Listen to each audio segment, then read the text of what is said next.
Hi, Vortex. So, I was on my way to the park, because I have a park right up the street from my house, which is pretty cool, I guess.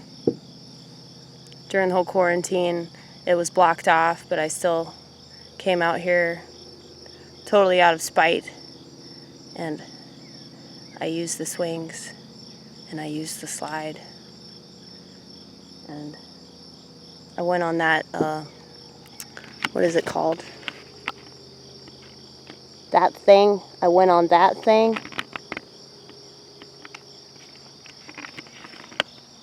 Totally out of spite for the government.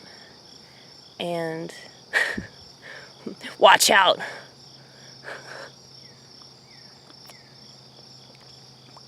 I'll be swinging on them swings regardless. But they don't have like cops patrolling shit like this because they figure that nobody is going to come out here to the playground at like 4 o'clock in the morning. They don't think about people like me, so because we are totally public enemy number one. Can't you tell?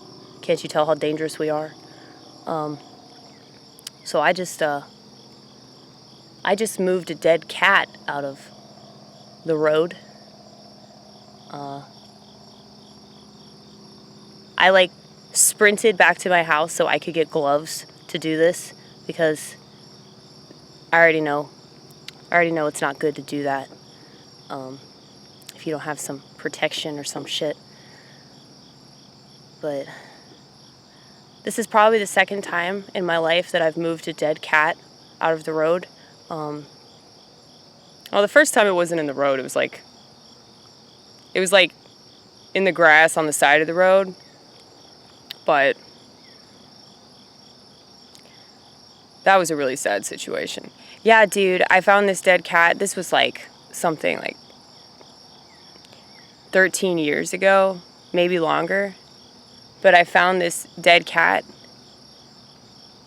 It was near the road. And it was decomposing and all that. And then I was just like standing in front of it praying and crying and all this shit.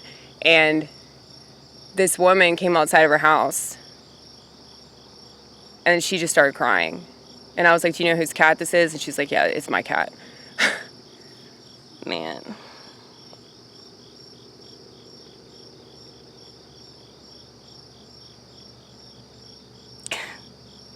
I know I shouldn't be crying because that means that the cat is in heaven.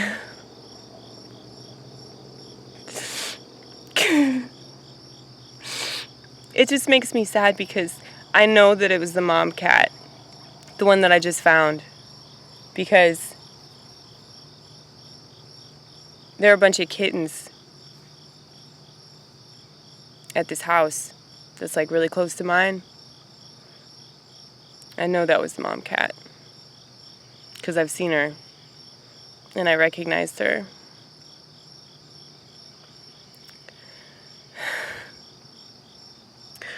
God, I need some weed.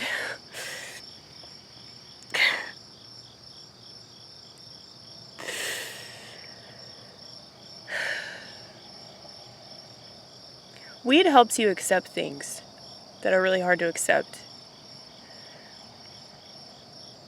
Like, death is just a part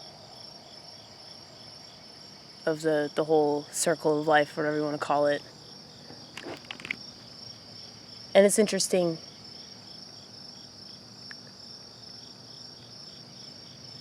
to see something decompose and you realize, like, wow, this is going to happen to me eventually. This is going to happen to everybody. And I'm not, like, afraid of death the way that I used to be. Mainly I was afraid that I would live a horrible life, but I haven't had that fear since I found Jesus Christ. But it just makes me so sad that so many people, they just have no idea, like, how good they've got it, They have no idea. They could have it so much better.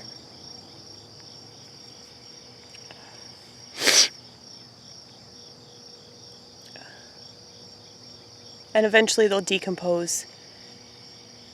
And there'll be nothing to show for their existence, you know? And this is so dark. This is like the darkest shit.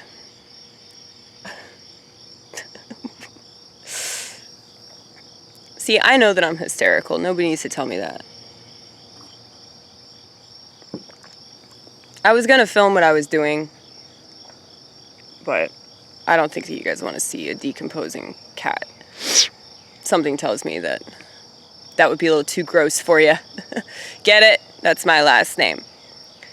But I felt this moral obligation to move the cat out of the street, and I placed it in between these two trees, which I really hope don't get bulldozed, because it was around that same area where I was shooting videos before with all these trees that have been torn down. But yeah, dude, it's like, I can't tell you how many times, like, I've seen something, or I've bared witness, or whatever that's called, and it's like I haven't acted the way that I should have. I didn't say something, I didn't do something, and I'll always think about it, and I will always regret it.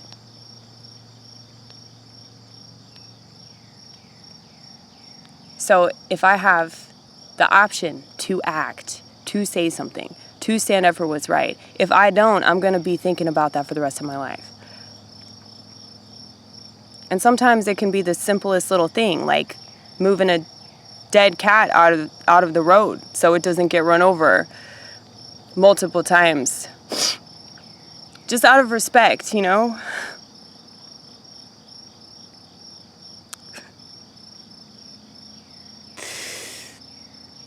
I just feel sorry for those little kids because they don't have a mommy now.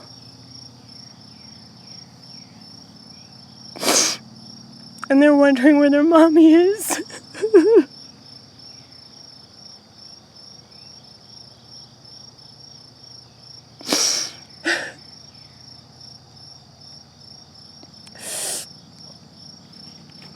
It's just, I guess that hits close to home for me. That's all.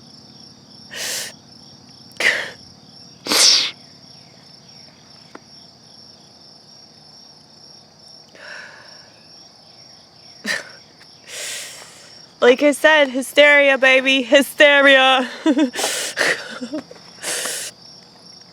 Oh, shit. There's no point in you even wiping your tears, you know? There's a reason you're like, bring the hanky, you know? I told y'all, I have a hanky in like every location in my house. I have a hanky when I go to work. I always have a hanky on me, just in case I start crying.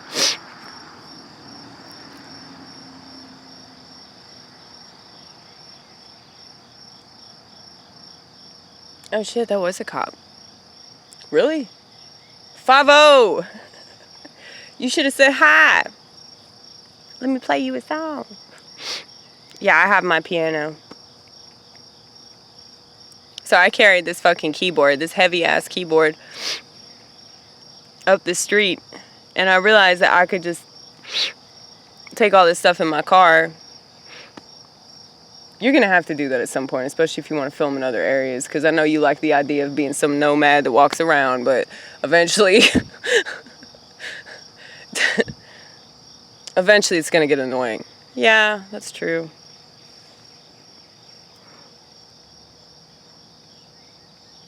But yeah, so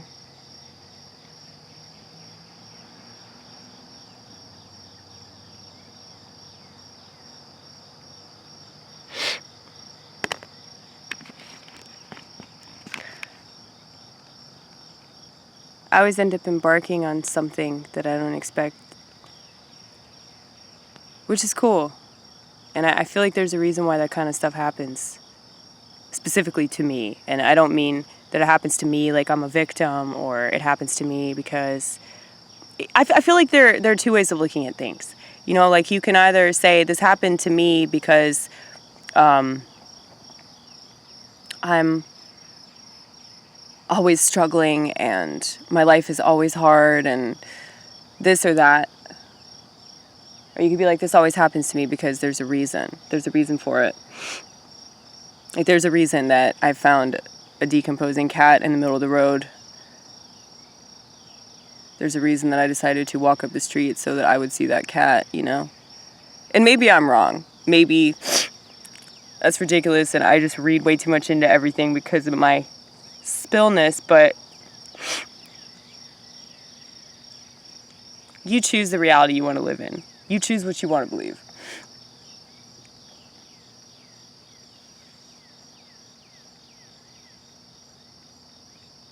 Like, I see God everywhere. And I also see his opponent everywhere, too.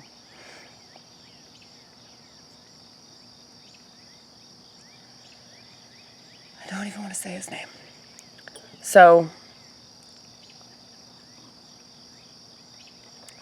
anyway, I'm gonna get high.